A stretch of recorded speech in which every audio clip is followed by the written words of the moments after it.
Boa tarde a todos. Que a paz e as bênçãos do Senhor continuem em nossos corações, hoje, agora e sempre. Nós sempre iniciamos um trabalho doutrinário, primeiramente chamando a atenção dos companheiros da importância desse momento que nós estamos participando. É muito importante para nós, cada vez, todas as vezes, em qualquer lugar onde nos reunimos em nome de Jesus, buscamos ter alegria, esperança e confiança em nossos corações, independente dos problemas ou dificuldades que porventura estejamos enfrentando. Por que essa alegria, por que essa esperança e por que essa confiança? É só recordarmos as próprias palavras de Jesus: onde dois ou mais estiverem em meu nome, aí também eu estarei. E temos certeza que mais de dois estão junto a nós em nome de Jesus. E nunca será demais nós pararmos para nos perguntar: o que é que eles vêm fazer aqui? O que é que eles estão fazendo aqui? Primeiramente, eles não vêm aqui para aprender conosco, mas sim para atender às nossas necessidades, estejam nós encarnados ou desencarnados. Qual deve ser então a nossa postura nesses encontros? Como deve ser o nosso comportamento? Aprendemos a aproveitar a oportunidade que nós estamos tendo, aprendendo a conversar com eles, abrir o coração a eles, falar de alegrias que nós já tivemos, tristezas que já largamos, vitórias que já conseguimos e derrotas que não conseguimos esquecer. Falar daquilo que nós sentimos que ainda precisamos alcançar para vencermos a dificuldade que a vida ainda nos apresenta. Porque dentro das possibilidades que estes nossos irmãos já possuem, e dentro dos esforços que todos nós devemos estar fazendo para merecer a assistência deles, temos certeza de uma coisa: são eles que, em nome de Jesus, poderão depositar um bálsamo nas feridas que nós ainda carregamos na alma, encarnados ou desencarnados. Até porque, a bem da verdade, deveria ser sempre pela presença deles que aqui nos reuníssemos, no corpo ou fora do corpo. Então, que nós possamos aproveitar esses momentos que se repetem a cada vez, todas as vezes, em qualquer lugar onde nos reunimos em nome de Jesus. A nossa doutrina, ela nos trouxe uma série de informações novas, sustentadas por informações que nos dá uma percepção de como se estrutura as nossas vidas de relações. Nós sempre tivemos uma ideia da ligação nossa com o mundo espiritual, mas nós nunca tínhamos tido assim, detalhadamente, como é que se processa esse contato entre nós e eles. Era céu, inferno e purgatório, é só que nós sabemos. Ou eu vou para o céu, ou vou para o inferno, ou vou para o purgatório. E algumas ideias nós tínhamos também de como é que nós ficaríamos nessas regiões, né? No céu, ouvindo os anjos tocar harpa o tempo todo, sentado nas nuvens, sem fazer nada. Então o sonho de ir para o céu é não fazer nada. Já no inverno, seriamente espetando a gente o tempo todo, né? E nós sempre dizemos o seguinte: fulano, tenho certeza que ele vai para o inferno. Ele vai pagar todas as penas dele no inferno. Então nós criamos essa ideia ao longo do tempo e surgiu o purgatório intermediário, que ele não sabia se era água ou frio que a gente vivia nesse aspecto todo. Com a doutrina recebemos novas informações, um meio de contato. Mas mesmo assim, até hoje, nós ainda temos uma certa dificuldade de lidar com a palavra espírito. Nós aí falamos de espírito como sendo outra pessoa, não tem nada a ver com a gente, não tem nada a ver conosco. Muito mais ainda na maneira de relação com aqueles que nos assistem, que nos acompanham. Dentro disso, nós vamos buscar algumas informações trazidas através da literatura espírita, onde nós, quando estamos às vezes estudando, para bem o detalhe, quando se fala sobre os espíritos protetores, nós temos uma relação com os nossos protetores, nem sempre, de certa maneira, obedecendo uma realidade dos fatos. Vocês reparam, todo o estudo que nós iniciamos, em qualquer lugar que nós vamos, nós iniciamos chamando a atenção sobre esse momento nosso. Por quê? Nós às vezes podemos comparecer nessas reuniões durante meses, anos e anos, e às vezes pode ocorrer que nós não percebemos esses irmãos que estão aqui entre nós fazendo todo o trabalho de assistência. Não sentimos eles. Falamos deles, acreditamos neles, mas por não vê-los, nós não sentimos em nós, dentro de nós, a presença deles. Tanto assim, que é muito comum nós vermos aqui com grandes problemas, grandes dificuldades, e vermos em busca de ajuda, e entramos para pelo menos aliviarmos um pouco a pressão que nós temos, mas nosso pensamento continua lá no problema e não na solução que está aqui junto de nós. Por quê? Porque nós não enxergamos. Emmanuel criou a ideia da 10ª bem-aventurança de Jesus, quando ele diz o seguinte, que Jesus lançou a bem-aventurança não no Sermão do Monte, mas diante de Tomé, quando ele diz: Tomé, felizes que não veem, mas creem. Então nós temos que passar a acreditar, viver o que nós recebemos de informação. Então, dentro disso, nós estamos estudando o próprio Livro dos Espíritos, que é o primeiro livro da série de Allan Kardec. E estudando o Livro dos Espíritos, nós achamos que tudo só está no Livro dos Espíritos. Não, é um livro de estudo básico, por isso que diz obra básica. Dali se constrói o edifício do nosso conhecimento. E vem cada dia mais, hoje nós temos material para todo gosto, para fazer a construção dentro de nós, da maneira que nós quisermos. Claro que o elemento, os produtos a ser utilizado, tem que ser de confiança, que tenha garantia. Aliás, Erasto diz para nós, é melhor recusar a nova verdade do que aceitar uma mentira. Mas nós vamos construindo de acordo com a nossa percepção das coisas. Então, nós vamos reparar bem, na 492, os Espíritos respondem o seguinte, Kardec pergunta o seguinte: o Espírito protetor se dedica ao indivíduo desde o seu nascimento? E os Espíritos respondem: desde o nascimento até a morte. Muitas vezes o acompanha na vida espírita, depois da morte, e mesmo através de muitas existências corpóreas, que mais não são do que fases curtíssimas da vida do espírito. Então, nós ouvimos essa pergunta e resposta, nós ficamos imaginando aquela pessoa fica ligada a nós o tempo todo, não sai do nosso lado, entra a vida, sai vida, entra para não sai do problema, e eles estão ali conosco. E um problema que nós enfrentamos é universalizar o conceito que nós recebemos. Dentro disso, nós vamos verificar o seguinte: nós aprendemos, vou mostrar um pedacinho disso.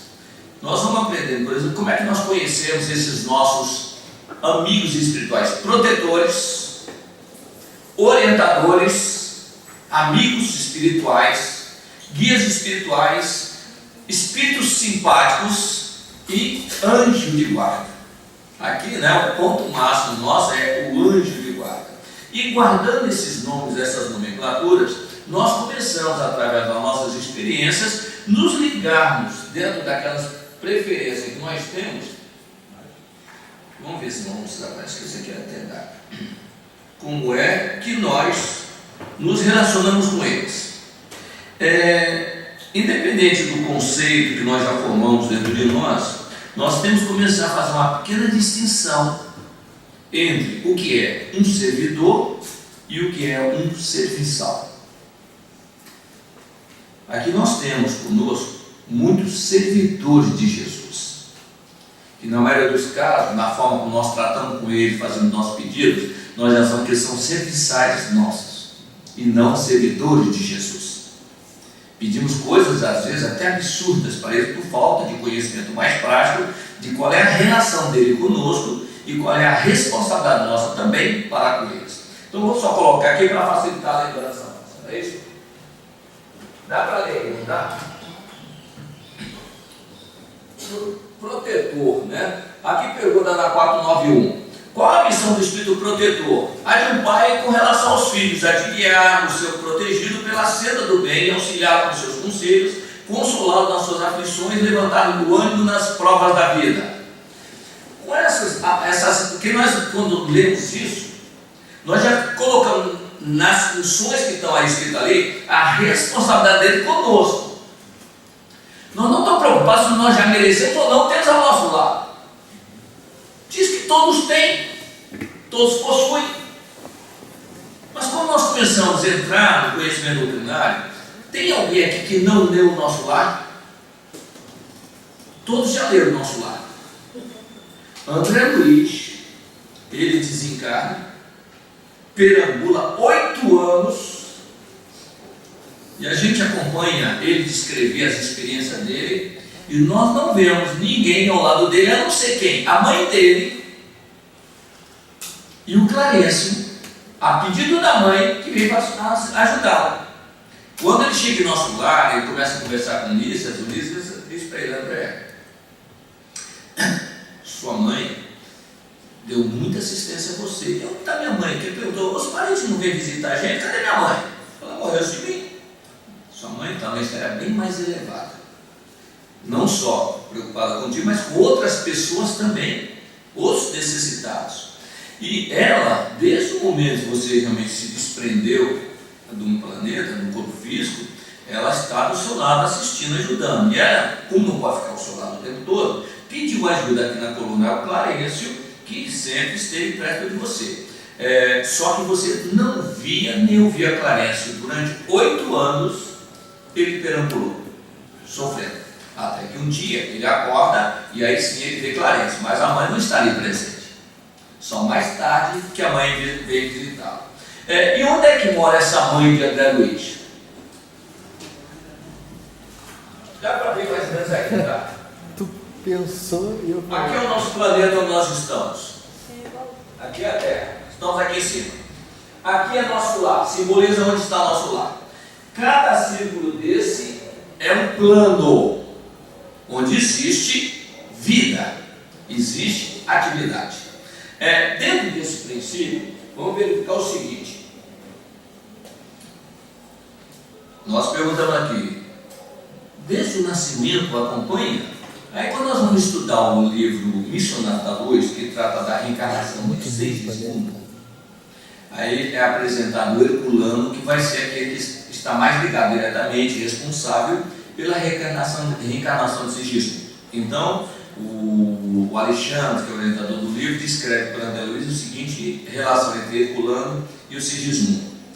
Herculano permanecerá em definitivo junto de Segismundo na nova experiência até que ele atinja os 7 anos. Então é até os 7 anos que vai ficar ligado a ele, como protetor, como assistente dele. Nós, quando lemos isso, a maioria dos espíritas que leram essa passagem aqui até os 7 anos, aí nós começamos também a generalizar isso. Não, até os 7 anos ele não segue perto da gente. Não, esse caso é de Segismundo, nem todos contam com essa assistência. A assistência é dentro de uma lei de merecimento. Nós vamos encontrar um outro caso, no mundo maior, que é um caldeirado que orienta o André Luiz. O André Luiz é aquele personagem que poderia representar cada um de nós, que vai passando de experiência em experiência, em cada livro que surge, ele traz novidades para nós. E nós temos que, dentro daquele que nos informa, formar dentro da nossa mente uma ideia como as coisas se processam. Existe em nós um recurso chamado imaginação. Eu posso não ver, mas posso imaginar. Claro que a imaginação cada um vai fazer do seu jeito. Mas se nós temos a mesma informação, pode variar um pouquinho um do outro, mas a ideia vai permanecer, a ideia básica vai ser formada. Então o que acontece? No mundo maior, o caldeirado vem e traz o André Luiz numa residência onde existe uma criança de 8 aninhos que ele está com as pernas todas atrofiadas. O André Luiz diz o seguinte, que ele inspira dó, pena mesmo, e ao lado dessa criança tem 2 entidades que são seus inimigos. E aí que nós vemos o seguinte, quando nós vemos uma criança, que anjinho, nós chamamos de anjinho, né? É criança pequenininha, é anjinho para nós. Só que esse anjinho, entre aspas, ele está com 2 inimigos, porque numa vida anterior, ele havia ocupado uma posição de destaque numa revolução e matou muita gente. Os seus inimigos esperaram do outro lado, e ele realmente foi assediado por toda a maioria deles, mas ao longo do tempo, convencendo um, doutrinando outro, evangelizando outros, foi rareando os seus perseguidores, mas esses dois não houve jeito de perdoá-lo. O que mostra para nós que não existe imposição do outro lado. O que existe é convencimento. Se nós fizermos atitude contra alguém e gerarmos desse alguém ódio e rancor, tem que haver realmente um esclarecimento para que ele possa entender isso. Senão, ele nos percebe que a culpa foi nossa. E o André Luiz escreve para nós esse comportamento da seguinte maneira: indaguei a Calderaro curioso, como se opera, entretanto, a administração de tais auxílios? Quer dizer, ele está falando sobre o assistência auxílio, que ele vai prestar ali. Como é que se processa esse auxílio? É indiscriminadamente para as pessoas?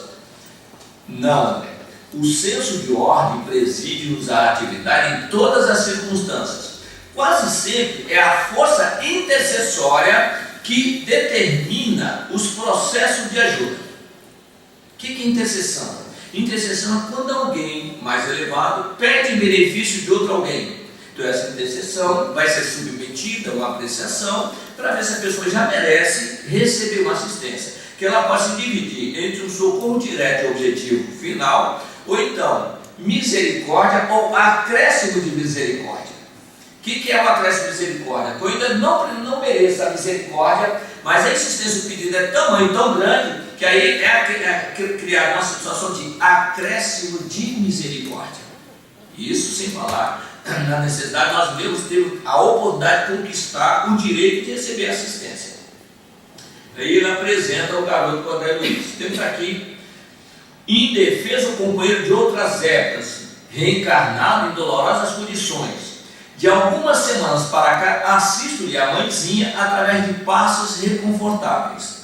Então é o seguinte: essa criança tem 8 anos e o Calderaro está atendendo ele algumas semanas atrás. Ou seja, e esse período, onde é que está o protetor, o amigo espiritual? Deveria estar ali. Para assistir, não tem. É uma assistência genérica, não específica, individualizada, como nós imaginamos. Como nós criamos na nossa mente. Alguém tem que estar ali plantão ao nosso lado. Em rápidos minutos achávamos em pequena câmara onde magro doentio repousava, choramingando. Cercavam duas entidades tão infelizes quanto ele próprio. O menino enfermo inspirava piedade. É paralítico de nascença e conta 8 anos na existência nova. Há quase 2 séculos decretou a morte de muitos compatriotas numa insurreição civil. A malta outrora densa rareou pouco a pouco, até que se reduziu aos 2 últimos inimigos, hoje em processo final de transformação. Esses 2 que não perdoavam de jeito nenhum que estavam ali, de vez em quando, o André Luiz percebeu que ele ia nos centros nervosos da criança e tocava com a mão para irritá-lo. Então ele se angustiava porque eles queriam agredi-lo ali. A mãe dele vinha, cuidava dele, quer dizer, a mãe chega, pega a criança no colo, mas não vê. Calderaro não vê André Luiz, nem vê os 2 desafetos ali. Nós não enxergamos às vezes. E é muito comum, às vezes, nós estamos numa situação com uma criança, e essa criança, às vezes, começa a ficar nem enjoadinha, né? Às vezes, isso é manha. Pode ser que não seja. Pode ser que ele está sendo envolvido num processo de perseguição, e ali realmente ele se irrita por nada. Não, mas ele chora a coisa à toa. À toa, porque não é comigo. Então, quando às vezes nós embalamos e pegamos uma criança no colo que está desse jeito, e pior, se nós ficarmos irritados com ela, então é um processo mesmo. Se nós ficarmos irritados com aquela criança, aí é uma chance muito grande das vibrações ali serem muito pesadas contra ele, e principalmente com quem estiver do lado dele. Então tem que ter muito cuidado com essas situações. O que Jesus manda fazer? Ore pelo que persegue e calunia. Em primeiro lugar, envolva aquela criança em carinho e afeto, mas não deixe restrito a ele. Expanda esse sentimento para envolver quem está ali do lado. Que isso aí vai beneficiar lá na frente. Qual a solução que eles encontraram aqui? Eles encontraram o seguinte: em breve, consoante o programa Redentor, já delineado, quer dizer, no plano espiritual, ingressarão nesse mesmo lar na qualidade de irmão do antigo adversário. Esses 2 vão nascer como irmão dele. Então aquela mãe que ali está vai receber os dois desafetos como filhos do coração. Qual é a técnica utilizada, o mecanismo utilizado pelos manos da espiritualidade? Eles reencarnam como irmão dele. Está com 8 anos. Quer dizer, quando eles nascerem, já estiver aqui no planeta, já está pelo menos com uns 10 aninhos. Porque pelo menos 1 ano ele vai ficar entre a preparação e os 9 meses no ventre da mãe. Já está com 8, quer dizer, 9 anos. No máximo 10 anos, eles nascem. A criança continua com 10. Quando eles chegarem com 6 aninhos, a mãe pode dizer, vai lá ajudar seu irmãozinho, que ele não pode andar. Leva a coisinha para o irmão, para ir pro... Não faz assim com o seu irmão, não. E às vezes chega e bate no irmão, porque ele sabe quem está ali. Não faz assim não, seu irmão, não, é seu irmão. Ó, veja, tem que fazer isso não, gente. Começa a treinar, isso é doutrinação. E às vezes bate na criança, não faz isso. Se nós irritarmos, nós estamos favorecendo a ambientação. Então, quando nós estudamos a doutrina, nós temos que ver esses quadros em torno de nós, e às vezes até de pessoas que nós conhecemos. Isso é orientação. Então, o que acontece? Aquele espírito, aqueles dois que estão ali cutucando ele, quando reencarnar, não é de uma hora para outra que muda o comportamento. Então, lentamente vai se mostrando sentimento de piedade com o irmãozinho. Vocês podem andar, mas seu irmãozinho não pode. Você precisa ajudar ele com doçura, conversando. E aí ele diz, e quando entrelaçarem as mãos sobre ele, e quem vai fazer esse entrelaçamento? São os pais. Na orientação, assistidos pela ternura que a beleza da mãe, amorosa e justa, beijarão o velho inimigo com imenso afeto. Chegado esse tempo, André, a força do perdão restituirá nosso doente a liberdade e ele pode voltar para casa. Veja como é o mecanismo que a justiça divina se utiliza para acertar algumas contas que nós criamos em um momento de rebeldia ou de autoridade. É assim que o processo funciona. E esses que nos assistem, nos ajudam, chegam dessa forma para realmente realizar esse trabalho. No livro, deixa eu ver no coloquei isso. No livro dos Mensageiros, o André Luiz, ele sai de nosso lar, vem para a crosta planetária. Alguém aqui já leu os Mensageiros? O André Luiz sai do nosso lar, vem para a crosta planetária. Ele vem o Gúbio e o Vicente. Gúbio não é o Aniceto. Aniceto, André Luiz e o Vicente. Os dois partem do nosso lar por volta de meio-dia, vem, chega em Campo da Paz, encontra o Alfredo. O Alfredo dirige Campo da Paz. Deixa eu colocar. Aqui está nosso lar. Esse plano aqui é o Graufindo. Essas 3 regiões aqui são consideradas regiões umbralinas. Aqui nós temos um grau fino, um grau médio e um grau grosso. Daqui parte para cá. Vem aqui, que é onde nós estamos no planeta. Só que eles passam aqui em Campo da Paz, e aí para num posto avançado Campo da Paz, e aí o Alfredo diz a ele o seguinte: vem cá, por que vocês não pernoitam aqui hoje? E amanhã vocês vão mais cedo. Até porque está muito, era a época da Segunda Grande Guerra Mundial, está muito conturbado o ambiente lá do planeta, e você não, Aniceto, mas os seus 2 companheiros aí não vão suportar isso com facilidade, não. Aí eles pernoitam ali. Pela manhã, o André Luiz então, ele diz assim: pela manhã eu vou ceder um veículo para levar vocês até, não vai dar para levar até a crosta planetária, mas vai levar até lá perto. Então, de manhã cedinho, eles acordam, passam o dia todo lá, trabalhando, ajudando. Pela manhã, pegam um veículo. Agora você imagina, contar isso aí lá fora, como é pegar um veículo. E ele vem como se fosse um automóvel, mas ele não desliza no chão, ele vem planando acima da superfície. Chega mais ou menos quase um meio-dia no local, e aí ele diz: bom, eu só posso vir até aqui eu abasteço para poder voltar. Quer dizer, não tem tanto ponto de gasolina no meio do caminho. Mas o Aniceto, quando parte para cá, diz: olha, André, vê bem, é tão distante a região entre nosso lar e a crosta, que tem muitas estradas que têm que ser conservadas, como são conservadas as estradas no planeta. Só que nós não vamos usar as estradas que normalmente são utilizadas por aqueles que vão para uma reencarnação, por exemplo, que são muitas influências que nós passamos e dificilmente o reencarnante, se sofrer esse plano, eles poderão levar muito tempo para se reestabilizar emocionalmente depois. Então tem um caminho para os que vão reencarnar. Os trabalhadores não, tem às vezes pelo mais difícil. E quando eles vêm, o carro faz até um determinado momento, ali o carro volta e eles começam de novo a vir realmente volitando para cá para o planeta. Chega o momento que ele olha e vê o seguinte: olha, nós já estamos perto do planeta. Então vem as serras de Petrópolis, daqui a pouco chega realmente aqui no planeta, que é o planeta tão longe, e já à noitinha chega aqui. Quando eles chegam aqui, cansados, extenuados, porque a volitação é uma energia que nós possuímos. Enquanto nós não estamos adestrados para isso, nós temos um esforço muito grande para a locomoção. Então, o que o André Luiz diz? Olha, quando nós chegamos, eu e Vicente estávamos extenuados. E somente aí eu avaliei o imenso trabalho que fazem aqueles que descem dessas alturas para vir ajudar as nossas necessidades terrenas. É aí que nós avaliamos o esforço que eles fazem para vir até nós. E aí nós vamos analisar. Cada reunião que nós temos aqui, eles têm que sair de lá e vir para cá.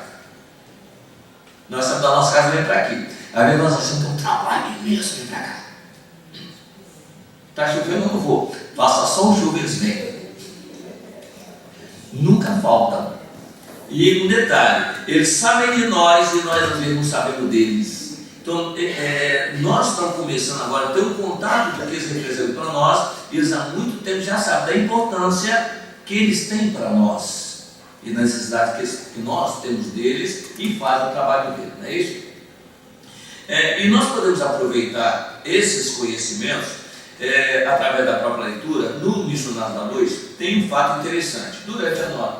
O que às vezes acontece? Sempre nós vamos para a cama, deitamos o corpo ali, quer dizer, eu não me deito, eu deito o meu corpo lá. Então deito ali, daqui a pouco, não sei como é que funciona esse processo, eu saio dele. Às vezes parece fácil, né? Aguentar com sono. Mas quantas vezes chega na cama, rola para lá, rola para cá. Vai tomar um banho, leva uma coisa, não consegue dormir. O que é dormir? É sair do corpo.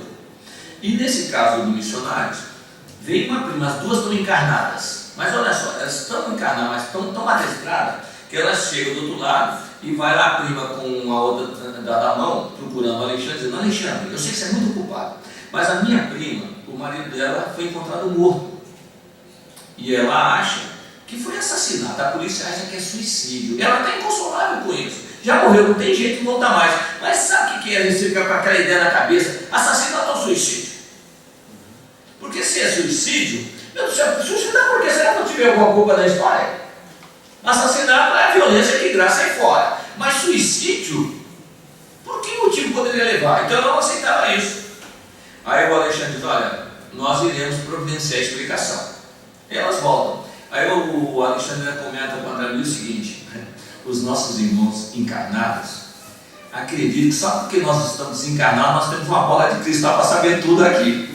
Não, nós temos que pesquisar. Então eles vêm na casa da Esther, que é quem foi lá pedir ajuda, a que morreu o marido. Quando ele chega na casa, o André Luiz toma um susto, porque a mesa posta estava a Esther, 2 tios e 3 crianças sentadas fazendo as refeições, e uma quantidade imensa de desencarnados junto. E já lá fora percebeu que tinha muito desencarnado entrando e saindo da casa. Imagina se a gente chega em casa e vê que tem uma visão dessa, entrando e saindo na hora que quer, né? Que susto ele vai tomar? E é o que ele viu. E quando ele chega a mesa, mas desencarnado a mesa, André, os que desencarnam, cristalizados nas suas ideias de prisões e são mantidos em prisões pelos encarnados, permanecem no ambiente, fazem as refeições e dormem no mesmo lugar que dormia antes. Aí o André diz: então, poderíamos esclarecer-os a respeito da necessidade. André, nós viemos aqui por uma tarefa, não foi para essa. Então nós vemos que tem tarefa para realizar e cumpre. Na nossa cabeça, que devia todo mundo indo pelo caminho, né? Se fizer isso, não dá 10 passos, que toda hora tem uma necessidade. O que precisa de ajuda e o que não quer ajuda. esforço é muito maior com quem não quer ajuda, né? Ele não quer paciência, não vai dar ajuda. Aí ele sai procurando quem? O visitador em serviço. O que é um visitador em serviço? Uma pessoa que é responsável pela rua. Então ele chega e encontra alguém, quando ele escreve lá o seguinte: depois de rápidos minutos, fomos defrontados por uma entidade de aspecto humilde, mas muito digno. Humilde, mas digno. Não era elevado, mas tem a sua responsabilidade. Toma conta daquele trecho da rua, daquela rua. E o outro Alexandre pergunta a ele: meu amigo visitador em função ativa? Sim, para servir. Não é? Aí ele conta, explica, você viu, aí aconteceu isso, você vai explicar tudo. Ah, sim. Esse companheiro, ele já vem com essa ideia de cometer o suicídio há muito tempo. Eu e outros amigos tentamos demover da ideia, mas um dia, em pensar, um gesto impensado, ele veio e com uma própria arma deu um tiro contra o peito, jogou a arma longe para parecer assassinato, mas foi suicídio. E pergunta: e você sabe para onde, o que aconteceu com ele? Olha, se fosse assassinato, nós poderíamos socorrê-lo, mas como foi suicídio, veio um bando de espíritos e o carregou ali para o matadouro. Então eles vão lá e resgatam. Chega lá no matadouro, tem os desencarnados, que eram esse bando que foi comentado, aspirando o sangue que descia das rezas, e do lado assim, deitado, sem compreender a situação, dementado. Era ele. Quando o Alexandre chega e irradia sua luz, eles fogem. Ele é amigo da luz, amigo da luz. Na verdade, ele não é amigo da luz, é a luz que é amigo dele. Ele tem que colocar as posições. A mesma coisa a nossa relação que Jesus é meu amigo. Sim, isso não é novidade nenhuma. O difícil é ser amigo de Jesus. Ele colocou uma condição: vós sois meus amigos se fizer o que eu mando. Mas ainda prevalece, de certa maneira, no Evangelho, aquele recadinho dele que diz o seguinte: por que me chamais Senhor, Senhor, mas não faz o que eu mando? Me chamam Senhor, Senhor, mas não faz o que eu recomendo. E nós agimos assim, né? Então, ele socorre essa pessoa. Repara bem, quando é um suicídio sem atendimento, a pessoa às vezes passa anos e anos ser viciado por aqueles que realmente o resgataram, o recolheram, até que alguém se lembra dele. Então veja bem, a preocupação da mulher durante o sono conseguiu liberar o marido em menos de uma semana. Às vezes as pessoas partem, nós entramos em desespero, mas não lembramos de pedir ajuda. Ou então nos preparar, quando nós vamos dormir, pedir para facilitar, nós temos contato com irmãos aqui mesmo. Nós somos os companheiros aqui que vêm em todas as reuniões. Pedir a eles que durante o sono nós possamos continuar os nossos aprendizados. Quando nós demonstrarmos esse interesse, eles passarão a nos convidar e levar também para assistir às reuniões. E pelo nosso interesse em melhorar cada vez mais o nosso conhecimento, eles passam até sentir a nossa falta quando nós não comparecemos. Tem esse caso no próprio Missionário da Luz. Faltaram 2, eles foram para e pode ver o que está acontecendo com ele, pode ser que eles não sabem o que aconteceu. Chega lá, na verdade, eles encontram lá uma pessoa, ele está deitado, saiu do corpo, quer voltar para o corpo, mas não consegue. E tem uma entidade assim, bem carregada do lado, e ele diz, o André pergunta: você é amigo dele? Parente dele? Não, nós somos amigos. Ele estava com medo de um amigo. Mas quando ele está com medo de você, assustado contigo aqui, não é que hoje à noite, durante o jantar, ele começa a falar com a mulher dele sobre a meu respeito. Só que o que ele disse não é verdade. Eu vim aqui para me esclarecer com ele. Ele agora está com esse medo, não sair daqui quando conversar com ele. Imagina a situação. Aí chega assim: gente, você não sabe o que aconteceu comigo hoje. Sonhei com um fulano, ele estava muito irritado comigo. Será? Gente, é o que a gente comenta com a pessoa. Nós atraímos com os nossos comentários. Se desencanou, comente as coisas boas. E ore para que ele se fortaleça. Muito cuidado, que o nosso mesmo amigo, ele vem tirar satisfações de nós. Ok?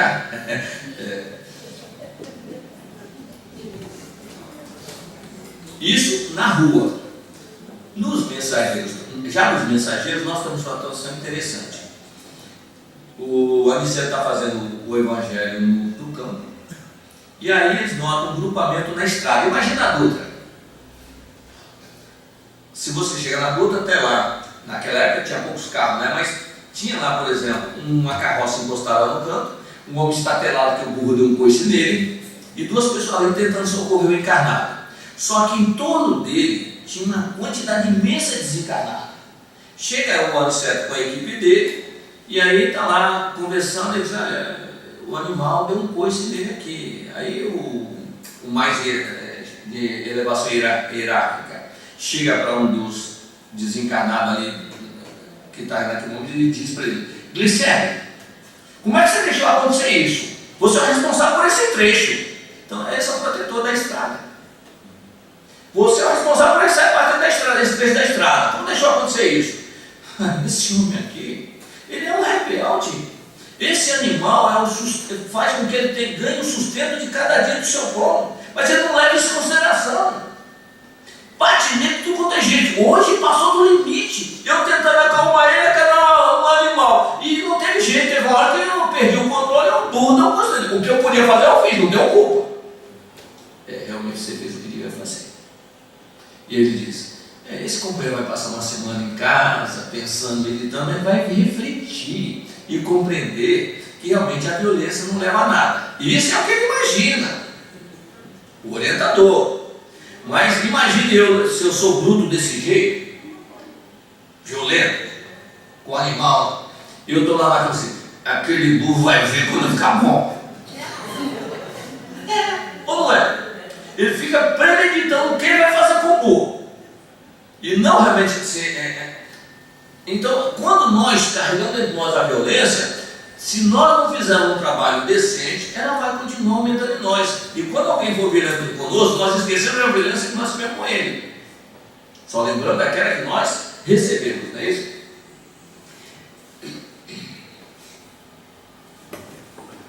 Só vocês tem muita coisa para falar, mas... Doutor Bezerra de Menezes tem uma pergunta aqui sobre os espíritos protetores. Pode um espírito protetor deixar o seu protegido à mercê de outro espírito que lhe queira fazer mal? Respondi o seguinte, olha, os maus espíritos, os maus espíritos se unem para nos usar só dos bons, mas se o quiser, o protegido dará toda a força ao seu protetor. É o caso que nós demos essa resposta, não percebemos no detalhe dela.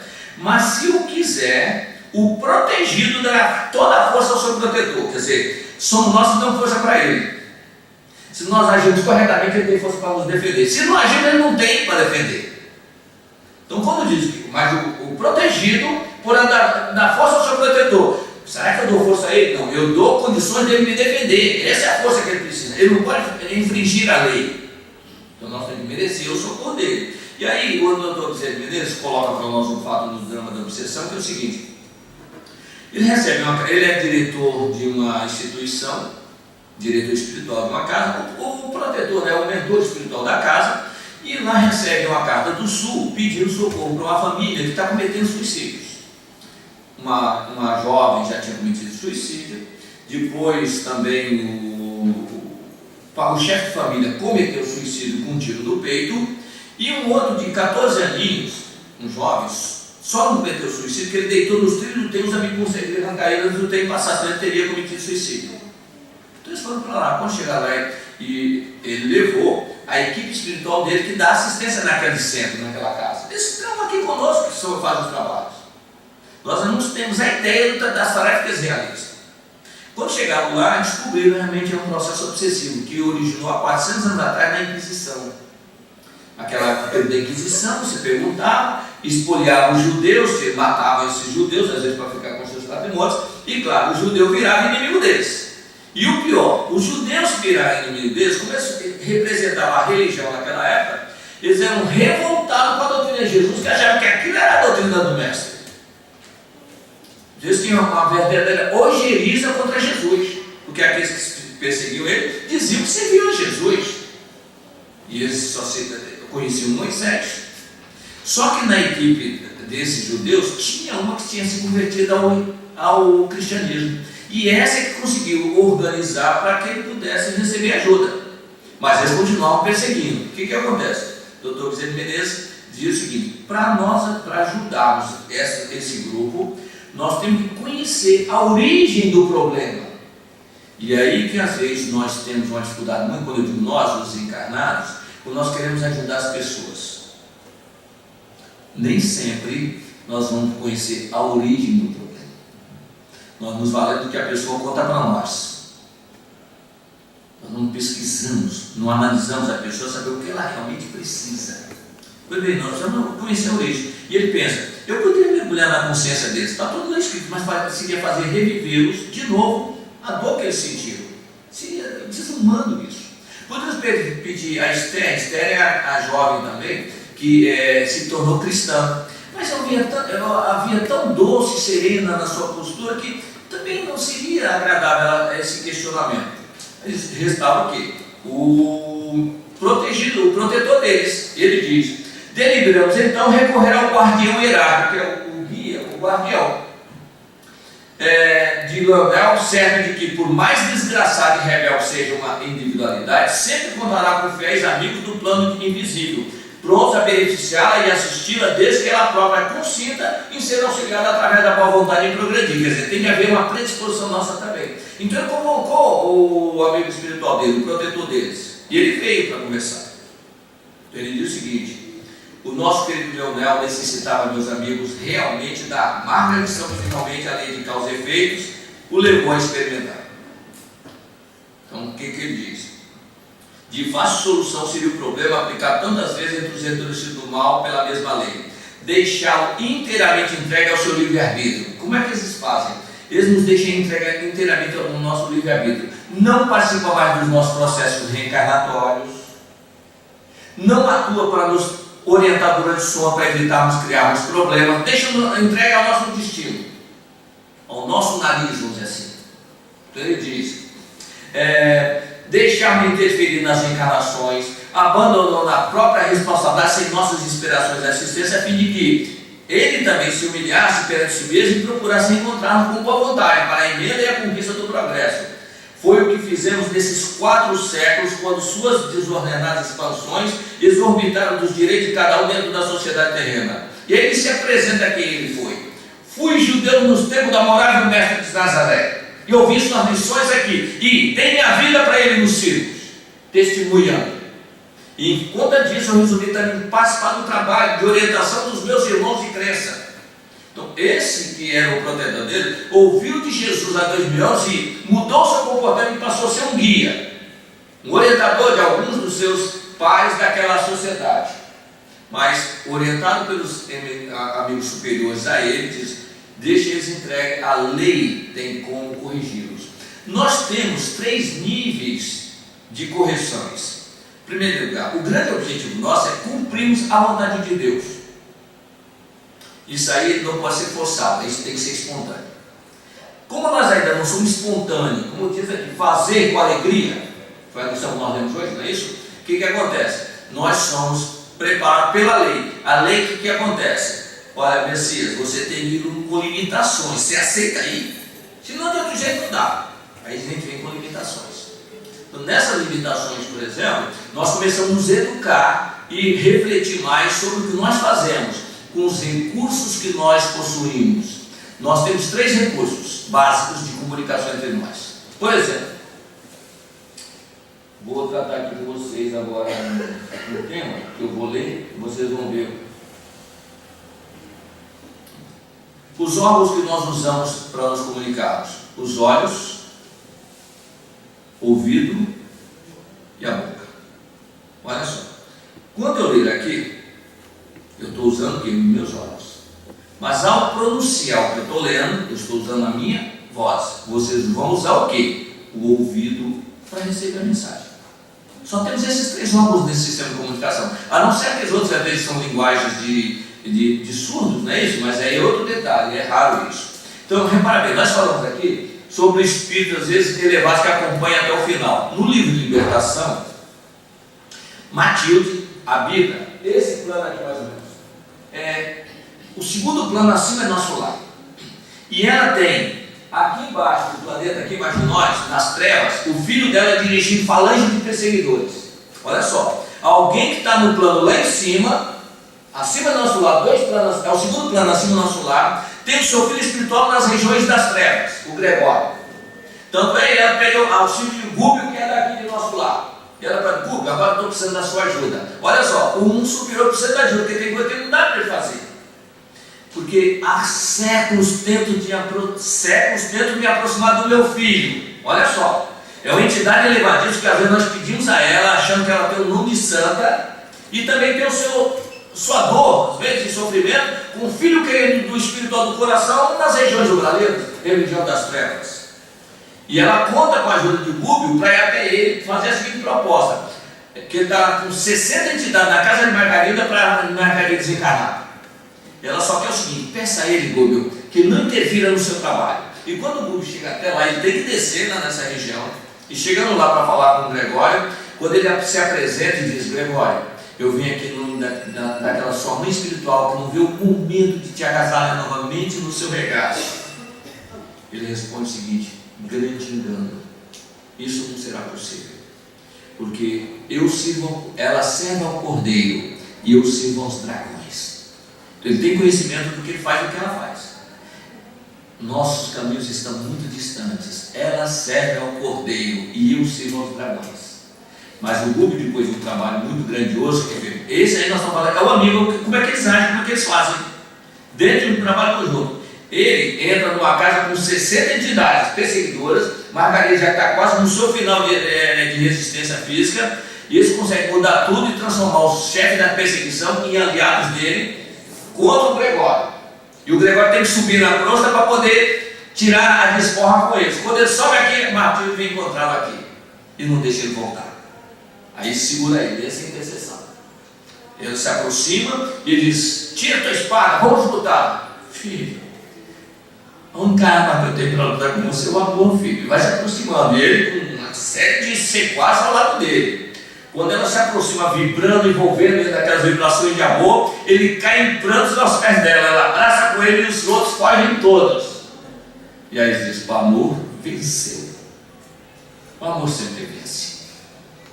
O amor que nós mesmos podemos construir dentro de nós, quando nós acreditamos que alguém tem amor por nós. Eu posso até não ter por ninguém, mas eu tenho que acreditar que alguém tem amor por mim, senão não seria todo esse trabalho.